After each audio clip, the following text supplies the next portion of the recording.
अरुणाचल हा तिबेटचाच भाग आहे. त्यामुळे अरुणाचल हा चीनचा अविभाज्य भाग आहे याचा उद्घोष करण्याची कोणतीही संधी चीन सोडत नाही. अरुणाचलमधील खेळाडू स्पर्धात भाग घेण्यासाठी चीनला जातात तेव्हा चीन त्यांना स्टेपल्ड व्हिसा देतो. भारताचे कोणी केंद्रीय मंत्री किंवा लष्करातील वरिष्ठ अधिकारी अरुणाचलला भेट देतात तेव्हा चीन न चुकता त्याचा निषेध करतो.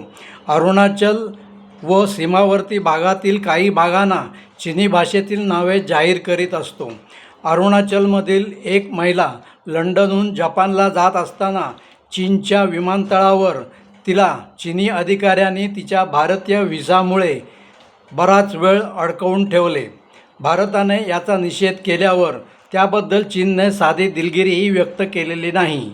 काही लोक भारतावर दबाव टाकण्यासाठी चीन अशा भारताच्या खोड्या काढत असतो असे मानतात, पण तसं काहीही नसून भारतावर भविष्यात करायच्या आक्रमणाच्या योजनेचा या सर्व गोष्टी एक भाग आहेत.